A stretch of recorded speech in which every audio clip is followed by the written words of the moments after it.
يزيد بما انك في الرالي وطردي في البر، عطنا معلومات شيء نستفيد منها لطلعات البر ولا شيء، ولا لا قدر الله احد ضاع ولا صارت له مشكله وش يسوي في البر. ممتاز.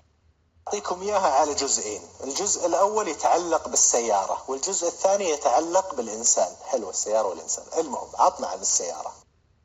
يزيد لو قدر الله انا رحت البر ونمت وقمت وقعدت مشغل الانوار، فضت البطاريه حقت سيارتي، وش اسوي؟ كيف اشغل السياره؟ فضت البطاريه. ممتاز. انت مثلا واحد وفضت بطاريه سيارتك وبر، كيف بتدف السياره وانتم اثنين ما تقدر تدف السياره؟ طيب وش تسوي؟ اذا السياره غير عادي ترفع السياره، تحط مثلا السياره بجير 3 وبالمفك العجل مفك الكفرات تحرك السياره كذا تنتعها وهي مرتفعه السياره، تفك بطاريه السياره وتدفنها وترش على المكان مويه خفيف وتخليها ابو ساعه ونص ساعتين، باذن الله يصير فيها شحنات كهرباء. يزيد انا رحت البر والكلتش حق سيارتي انعدم، ما ادري كيف بيوصلني للمدينه. ممتاز. وش تسوي؟ تاخذ بيبسي، وفي الكلتش في له فتحات تهويه، كلتش السياره من تحت عند الجير في فتحات تهويه عند الكلتش معي، تخض البيبسي وتصبه جوا فتحات التهويه هذه، فيدخل جوا البيبسي والسكر وهذه المواد ينشط الكلتش. طيب يزيد قدر الله عندنا في البر الراديتر حق السياره بدا ينقط، وش الحل؟ صلصة الطماط. ترى والله ما امزح، صلصة الطماط تحطها في الراديتر. يزيد حنا رحنا البر ونسينا الولاعة، كيف بنشب نارنا وبعيدين وعندنا مشكلة ونبغى نار في البر وما معلش نرجع المدينة 300 كيلو 400، وش نسوي؟ أبعطيكم طريقتين تولع النار بدون ما تستخدم ولاعة، بس الطريقتين واحدة منها ترى خطرة جدا، تحذير خطرة جدا.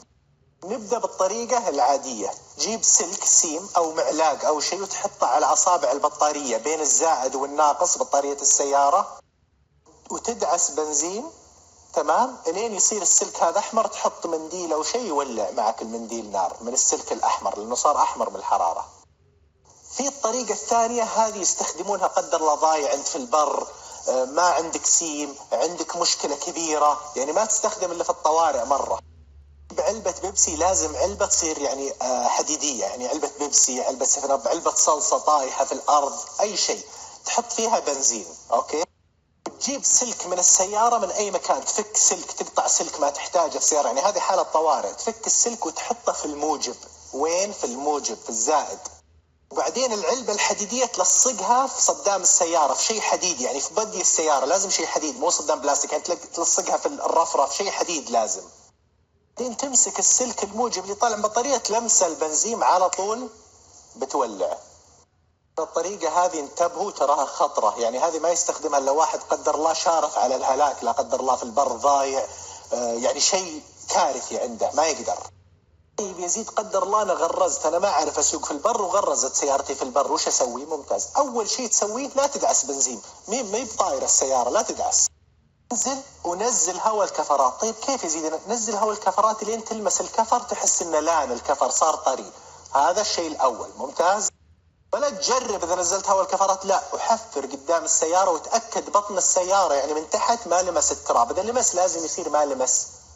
وبعدين حفر، انت بتروح قدام ولا ورا حسب وين ميول الارض، وين الارض اللي ناشفة اكثر، اذا قدام ناشفة اكثر احفر قدام، اذا ناشفة احفر على ورا. مو بتحفر حفرة قدام الكفر بعدين تطلع السيارة تطب كذا بالحفرة بعدين بطن السيارة يلمس الأرض بتتعلق، لا، على مقاس الكفر، يعني تمشي الرمل اللي قدامه والتراب.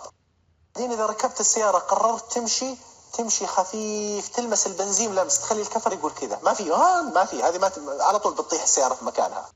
بعدين لو شفت السيارة تمشي شوي قدام ما تقدر تكمل وبترجع ورا، ابدأ امش قدام ورا وانت تلفلف الدركسون يمين يسار يمين يسار. ليش يمين يسار؟ انك بحركتك يمين يسار ما تخلي الكفرات تحفر، اذا حفرت بيلمس بطن السيارة يمين يسار زي اللي تخلي الرمل كذا، فتخلي السيارة شوي تصير مرتفعة دائما قدامه، تتحرك الرمل وانت ماشي ترفعه تسكر الحفرة، وانت راجع تلقى السيارة ما نزلت بالحفرة، وهكذا لين ان شاء الله تطلع بالسلامة بهدوء وتركيز. يزيد قدر الله انا ضعت في البر وصيف وحر، اول شيء تسويه تتعوذ من الشيطان وهدوء تام. ممتاز. تروق وهدوء. دائما في البر إذا أنت رايح مكان والموية معك قليلة، أول ما تقوم الصباح تشرب شاهي على الريق، هذا يخفف العطش 90% من اليوم. وهذا يخليك تحافظ على كمية الماء اللي موجودة معك في الرحلة هذه. إذا أنتم رايحين البر يعني رحلة أسبوع 10 أيام. طيب يزيد خلصت الموية وش نسوي؟ خلصت الموية في كذا حل، في حلول في الصيف وفي حلول في الشتاء. طيب بس أول شيء الهدوء، يعني لو قدر الله أنت ضايع وخلصت الموية لازم تصير هادي. إذا عطنا حلول الشتاء وخلنا نشوف وش حلول الشتاء. حلول الشتاء أول شيء قبل الفجر يكون في ندى على الأعشاب. الندى اللي على الأعشاب هذا، الندى اللي على الأعشاب تربط ثوبك على رجولك، تلفه على رجولك معي ثوبك، تمشي قبل ما تطلع الشمس على الأعشاب. انت ثوبك بيجمع الندى، القطرات اللي فوق الأعشاب بيجمعها في ثوبك. تمشي تمشي تمشي تمشي، ترجع تعصر ثوبك في سطل أو في إناء أو في أي شيء، وهذه الحالة كل ساعة بتجمع لك تقريبا إن شاء الله بإذن الله لتر. طبعا إن شاء الله الشتاء إنه ما في عطش. طبعا الشيء الثاني، أي عشبة تلقاها تكسر عودها يطلع منه مادة بيضة، هذا أكثره يكون سام. قدر الله بدأت تقل عندكم المويه في البر، على طول خذ الحصى، حصى صغيرة مدورة كأنها حلاوة مصاص، حصات حطها تحت لسانك تعطيك رطوبة لعاب.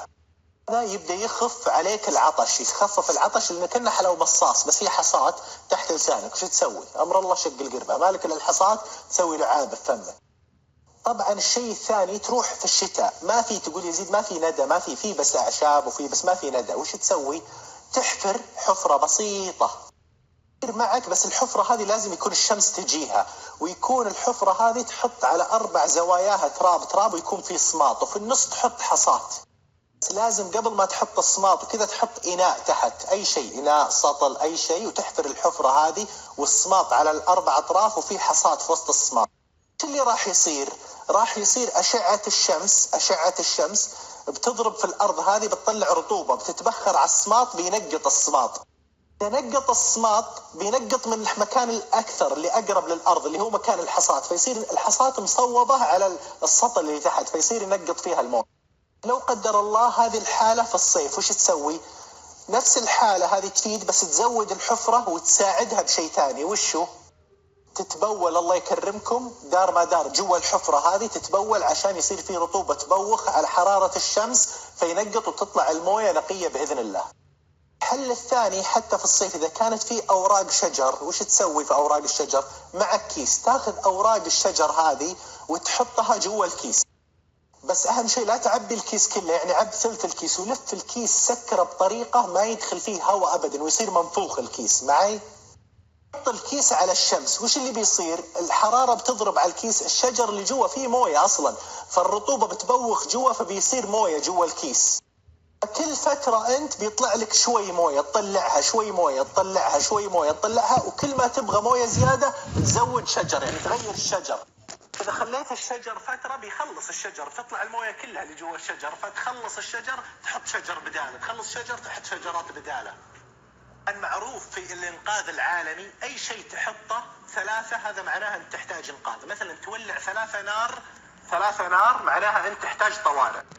في النهار تحط كلمة SOS بالإنجليزي SOS، وتحطها على مسافات كبيرة. كيف؟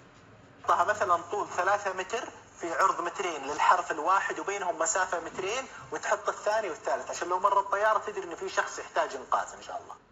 أكثر شيئين 2، إنك تشرب البول لا قدر الله، ولا تشرب موية الراديتر السيارة لا قدر الله، هذه خطيرة. موية المساحات مقبولة في الطوارئ.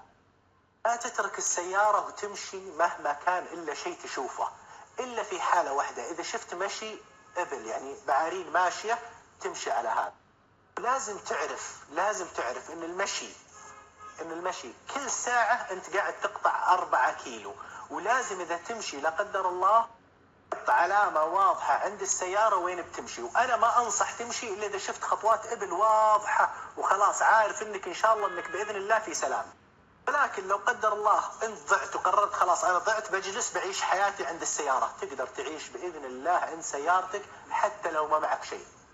إذا كنت هادي وتولع نارك وتجهز وتسوي لك حفرة عشان تنام فيها، خلاص تعيش حياتك إن هذا مكانك، ولا تفكر إنك هلكت ولا ضعت ولا مت، خلاص انسى. أن تقدر تستخدم مراية السيارة، تعطيها تحط SOS، كل ما مرت طيارة تحاول تعكس في المراية تلفت انتباههم فيشوفون الكلمة.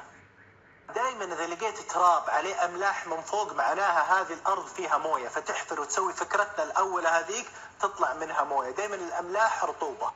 دائما اذا لقيت جحور النمل عند اماكن شجر ادري ان في مويه في المكان هذا، في الورق الشجر فيهم قاعدين يوصلون المويه في المكان هذا، والطيور بعد. طبعا لو لقيت مستنقع مويه انتبه تشرب منه، لازم تغليه على الاقل دقيقه. عندنا النار وعندنا كل شيء وعندنا المكان حقنا. لو في بير لا تشرب من البير مباشره دون تعقيمه. مرات في بير يكون هذا غير صالح للشرب ويعرفون اهل المنطقه، يعني خطره تصير. حتى البير لا تنزل فيه، في بعض الآبار يقول لك فيها غاز الكربون السام وهذا خطير جدا، يكتمك وتموت لا قدر الله، فخلك هادي ومركز. طبعا إذا في خلاص وقت طوارئ تقدر تمضغ العشب، لأن هذا فيه زي الماء كأنه مسواك، يعني تمضغ العشب المناسب. ولكن أي عود تكسره يطلع منه أبيض هذا أغلبه يكون سام. هذا العشب العود اللي يجي جوته سائل أبيض هذا أغلبه يكون سام. على طول إذا ضعت على طول تلثم. اللثام هذا يمنع الرطوبة تروح من جسمك. كيف؟ زي حقين الطوارق هذول حقين الليفل تلقاهم متلثم. من تفتح فمك مع الهواء تروح اللعاب ينشف مع الرطوبة، وهكذا الله يكفينا وياكم الشر. فدائما تصير انت متلثم زي حقين الطوارق. في شغل تسويه بتحفر لك حفرة، لا تتعب لا تجهد جسمك، ريح خذ الامور من ساعة، سوي لك حفرة تحت السيارة. دائما اجلس في الظل، دائما في الظل جالس. انك كل نقطة عرق طلعها يبغالك كم موية عشان تعوضها، وفي النهاية انت اللي بتبلش. فلا تتعب جسمك، ريح وفكر بعقل وركز. وقبل هذا كله، قبل ما تطلع البر بتروح اي مكان لازم تعلم ناس انت وين رايح، اهلك وين رايح، مكانك، اتجاهك، اماكنك، عشان لو قدر الله ضعت يعرفون بيلقونك. وهذه بعض المعلومات اتمنى اني وفقت في طرحها لكم بالطريقة الصحيحة. والله يكفينا وياكم شر الحوادث والكوارث والضياع، وشكرا. إن أعجبك الفيديو لا تنسى الإعجاب والاشتراك في القناة.